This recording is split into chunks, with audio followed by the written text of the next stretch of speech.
प्रिय विद्यार्थियों, मैं अनिल कुमार यादव, प्रवक्ता रसायन विज्ञान, जीआरवी इंटर कॉलेज घाट, आपकी स्वस्थ, सुखी एवं संपन्न जीवन की कामना करता हूँ। पिछले वीडियो में हमने रसायन विज्ञान के बारे में बताया था। आज हम रसायन विज्ञान की प्रमुख शाखाओं की व्याख्या करेंगे। तो रसायन विज्ञान की बहुत सी शाखाएं हैं, उनमें से महत्वपूर्ण शाखा है नंबर 1 अकार्बनिक रसायन। अकार्बनिक रसायन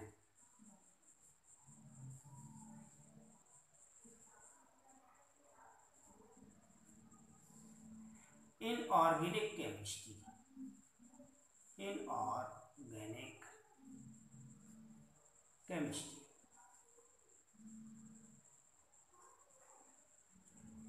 आप जानते हो पूर्व में कि अब तक 118 तत्वों की खोज की जा चुकी है।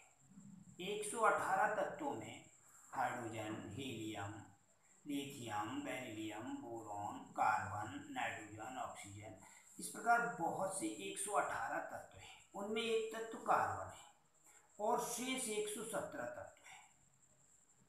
तो आज अकार्बनिक रसायन के अंतर्गत हम कार्बन को छोड़कर शेष तत्वों के यौगिकों का अध्ययन करते हैं। तो अकार्बनिक रसायन रसायन विज्ञान की वह शाखा है जिसके अंतर्गत कार्बन को छोड़कर शेष सभी तत्वों के यौगिकों के गुण, उपयोग आदि का अध्ययन किया जाता है, उसे अकार्बनिक रसायन कहते हैं। दूसरा है कार्बनिक रसायन। कार्बनिक रसायन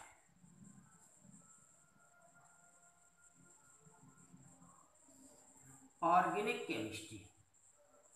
ऑर्गेनिक केमिस्ट्री आपको लिख दिया है कई बार। ऑर्गेनिक केमिस्ट्री रसायन विज्ञान की वह शाखा है जिसके अंतर्गत कार्बन के यौगिकों का अध्ययन करते हैं, अर्थात कार्बन के यौगिकों के गुणधर्म, उपयोग, इनकी व्याख्या हम कार्बनिक रसायन के अंतर्गत करते हैं। लेकिन इसमें भी कार्बन के कुछ यौगिक ऐसे हैं जिनका अध्ययन हम कार्बनिक रसायन में न करके अकार्बनिक रसायन में करते हैं। वो कार्बन के ऐसे यौगिक कौन से हैं जिनका अध्ययन हम अकार्बनिक रसायन में करते हैं? वो है कार्बन के oxide, carbon monoxide, carbon dioxide, carbon के सल्फाइड, कार्बन डाइसल्फाइड, कार्बन के बाइकार्बोनेट, कार्बन की ऑक्साइड, कार्बन मोनोऑक्साइड और कार्बन डाइसल्फाइड CH2, और बाइकार्बोनेट और कार्बोनेट, सोडियम बाइकार्बोनेट NaHCO3, इसे बेकिंग पाउडर या खाने वाला सोडे के नाम से जानते हैं। सोडियम कार्बोनेट, इसे धावन सोडा के नाम से जानते हैं।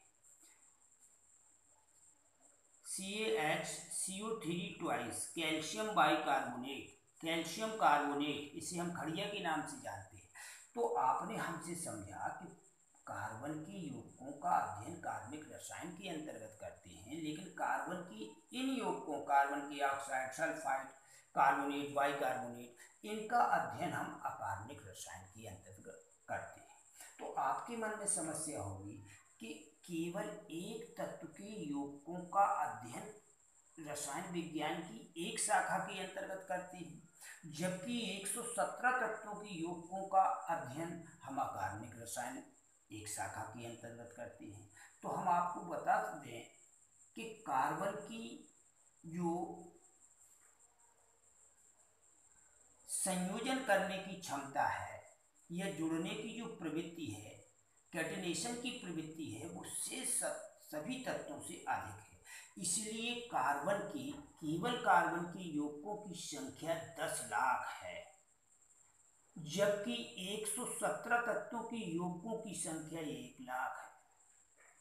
जितना भी आपका मेडिसिन है, कुछ सिल्वर के, सोने के, वाष्प और जेल और सॉल्ट छोड़ करके से सभी मेडिसिन्स आपकी कार्बनिक रसायन के कार्बन के यौगिक हैं। अब ये आपको हमने कार्बनिक व अकार्बनिक दो रसायन की शाखाएं पढ़ाई। अब तीसरी है भौतिक रसायन, physical chemistry.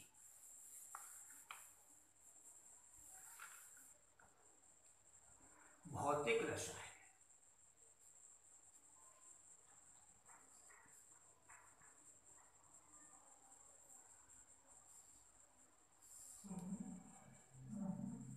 Physical chemistry.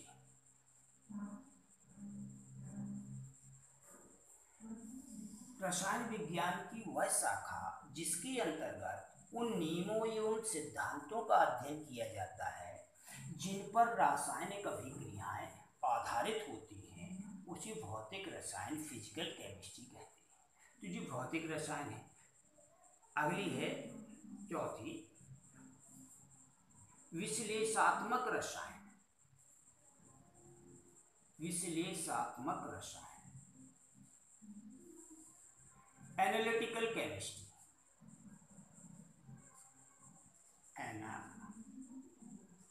Analytical chemistry, chemistry की आप पढ़ चुके हो, कई बार लिखी। तो आप ध्यान से सुनिए, विश्लेषणात्मक रसायन क्या है। एनालिटिकल केमिस्ट्री रसायन विज्ञान की वह शाखा है जिसके अंतर्गत पदार्थों का गुणात्मक या मात्रात्मक अध्ययन किया जाता है। क्वालिटेटिव एंड क्वांटिटेटिव, मात्रात्मक अध्ययन करते हैं। तो विश्लेषणात्मक रसायन विज्ञान की वह शाखा है जिसके अंतर्गत पदार्थों का गुणात्मक एवं मात्रात्मक विश्लेषण किया जाता है। गुणात्मक शब्द का अर्थ है उस पदार्थ के अवयवों की पहचान करना, और मात्रात्मक शब्द का अर्थ है उस पदार्थ के अवयवों की मात्रा का ज्ञान करना। मात्रात्मक जी, अब हम प्रैक्टिकल में जब आपको ले चलेंगे तो सबसे पहले पदार्थों का गुणात्मक, कोई एक पदार्थ दे देंगे, मान लीजिए जैसे खड़िया दिया, तो आप उसमें निकालेंगे कि इस दिए हुए पदार्थ में कौन कौन से अवयव है, जैसे कैल्शियम है, कार्बोनेट है। फिर अगले इसके बाद हम आपसे निकलवाएंगे कि भाई हमने 10 ग्राम खड़िया दी है, उस 10 ग्राम खड़िया में कितना कैल्शियम है, कितना कार्बोनेट है। तो जी मात्रात्मक अध्ययन हो गया। अवयवों की पहचान करना गुणात्मक अध्ययन कहलाता है। अब हम आपको और आगे की ओर ले चल रहे हैं। अगली शाखा है बायोकेमिस्ट्री, जैव रसायन।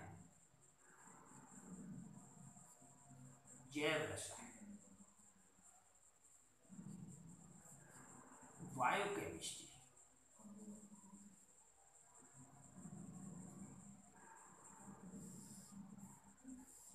इस शाखा के अंतर्गत, बायोकेमिस्ट्री इस शाखा के अंतर्गत हम जीवधारियों में होने वाली प्रक्रियाओं जैसे पाचन, श्वसन, प्रकाश संश्लेषण, इन क्रियाओं का अध्ययन जैव रसायन के अंतर्गत करते हैं। जैसे आप देख रहे हो कि आप उसी खेत में मिर्च का पेड़ लगा देते हो तो कड़वी हो जाती है, गन्ना बो देते हो तो आपका मीठा रस निकलता है। तो इनके अंदर कौन सी प्रक्रियाएं चलती हैं, किस तरीके से इनका निर्माण होता है पदार्थों का, इसका अध्ययन हम जैव रसायन, बायोकेमिस्ट्री के अंतर्गत करते हैं। इसके बाद है आपका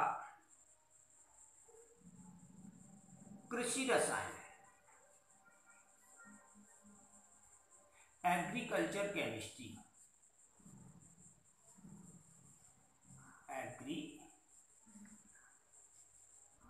एग्रीकल्चर केमिस्ट्री इस शाखा के अंतर्गत कृषि में उपयोग आने वाले पदार्थ जैसे कीटनाशक, फंजीसाइड, हर्बिसाइड, इनका हिंदी सुन लीजिए। कृषि में उपयुक्त होने वाले पदार्थ जैसे उर्वरक, fertiliser, urea, DAP, potassium nitrate, potassium sulphate.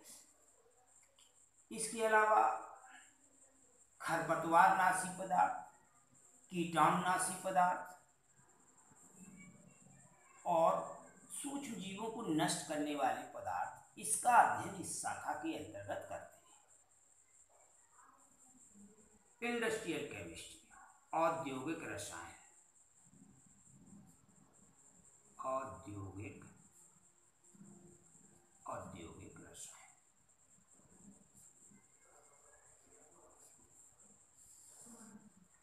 Industrial chemistry